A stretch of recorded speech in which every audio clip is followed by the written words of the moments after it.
I think the US is culturally in the decline. Okay. Like, do you feel that? Why, It's just a feeling I get. why do you say that? I want to explore it. Yeah, And I what think- are data points that you have to support that? Yeah, this might not be rooted so much in data. This is more rooted in anecdotes. My brother got into YC. Okay. And he went to the US. And he was in the US for the YC thing for like 3-4 months. And the first thing he saw was some guy walking on the road, some homeless guy walking on the road, throwing something at a car. And then the second day, he saw somebody get arrested. I thought this was a joke. Like, I used to see this on Twitter and I was like, it's not going to happen all the time. But it's apparently true, right? So see, when you have ultimate tolerance to everything, okay, if somebody's breaking a car, it's fine. Yeah. The entire reason we have a jail system is so that we remove bad actors, so that the good actors learn from the bad actors that that's something I should not do. If you forgive everything, then the good actors also say, well, if that's allowed, then even I'll do that, right? Like, that's how corruption has become in India, where everyone's like, okay, it's okay to do bribe or this or that, and it just becomes normalized. So US has become like that, where it's that, plus there's a proper attack on capitalism in the US. People are not happy with Elon Musk. Like, somebody like an Elon Musk should be celebrated. Yeah. Somebody like a Jeff Bezos should be celebrated. But instead, they're being constantly attacked. And the average person thinks that Elon was stealing from them. So I don't understand how this works, right? And they just like increase the tax rate, which... And they're not thinking of this way that, for example, there's a... right now, for example, the current Karnataka government is spending 62,000 crores on freebies. Similarly, the US government is spending X amount on illegal immigrants, like giving them $10,000 each. Yeah. So that is not stealing for the common man. Yeah. But a capitalism generating revenue by selling electric vehicles is stealing. Yeah. So that's what I said, right? Like, you cannot protect a civilization from cultural decline. Yeah. And I think America has anecdotal, because there's still, and this is not backed by data because OpenAI and stuff are still from America. Yeah. But I feel like you can see the frustration on a lot of people like Elon, right? Like Elon, the Delaware, you know what happened in the Delaware case? Yeah, sure. Tell me about it. Yeah. So Elon had spoken to his shareholders and he said, listen, the company is valued at 60 billion or something at that time. I'll take it to 600 billion. Yeah. Okay. And if I take it to 600 billion, you'll give me a 60 billion, roughly 60 billion pay package on top of everything. At that time, the company going from 60 billion to 600 billion, nobody believed it was possible. So the board said, fine, done. And the guy worked hard, beat all odds and actually got there. Yes. Then he said, okay, we had a deal, give me my pay package. And he's made his shareholders 10 times the money. There was one guy with 9 shares of Tesla, just 9 shares of Tesla, who went and sued Elon. Okay. And he said, this pay package is too big. And then the judges actually came and they said, yeah, the pay package is exorbitant, and they cancelled it. So usually what happens in a private company or a public company like Tesla, where the board has agreed to give this pay package on this return, 10 years later or whatever, so many years later, 5-6 years later, a judge from outside is saying, I'm cancelling this pay package, which is an agreed upon thing between the board and the CEO. Yeah. That violates so many principles, no? Yes. It looks like an unstable now country. Oh, if I have an agreement with this thing, the government can, or the judges can overrule it later. And the entire action was initiated by some guy with 9 shares. With 9 shares.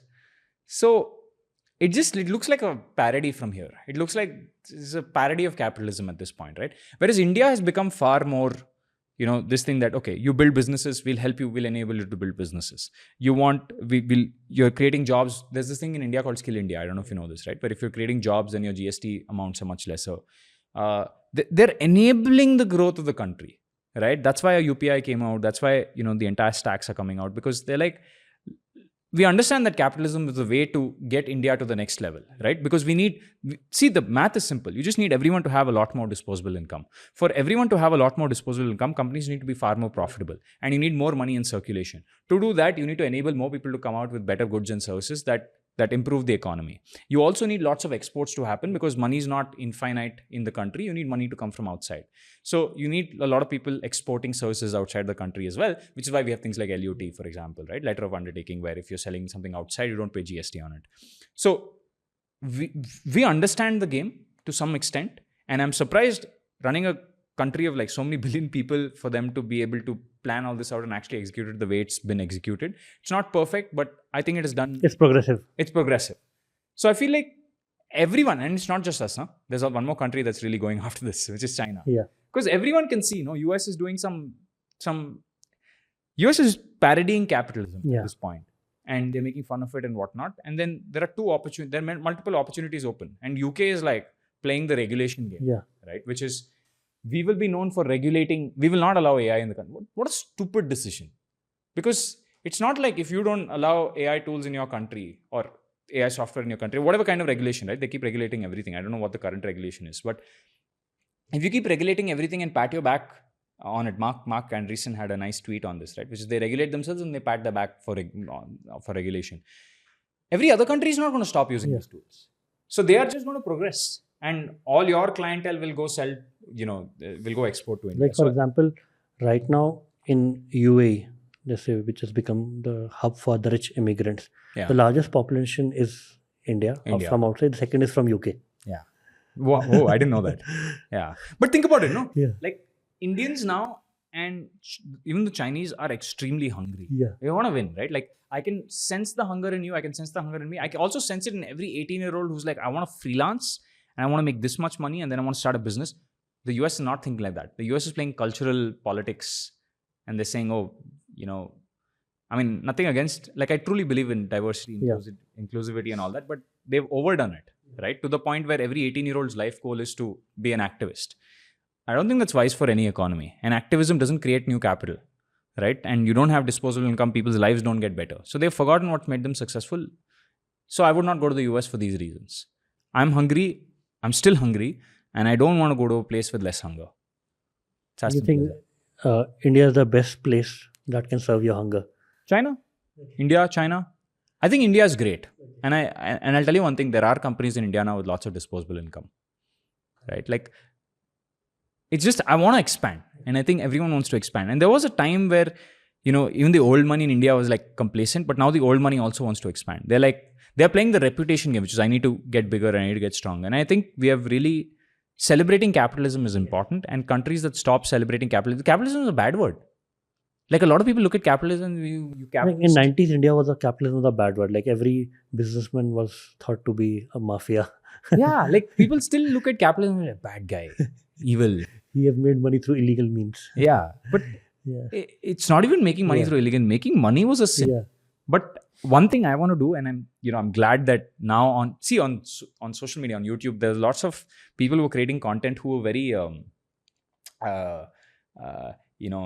they were talking about nonsense. But now I think there's a new wave of YouTubers like you, for example, right? You'll have your growth curve like 2-3 years later, right? Where you start pulling significant amount of views, where you are pro-capitalism, where you recognize that capitalism is not a bad word. And it's so simple, right? If capitalism wins, the person who's watching this, anyone who's watching this, I don't know where the camera is there yet. The person who's watching this, your dad makes more money. You make more money. You're able to spend on more stuff. And you might say spending is bad, this, that, whatever. It's not. It's like, you'll realize when you make money that there's a limit to how much you can spend, right? And the more you spend, the more you're creating into circulation for the next set of people who are part of the manufacturing process of that thing to make money, right? So keeping money in circulation is a good thing. And as long as you have enough money to survive, then all of this extra spending that you do is good for the economy.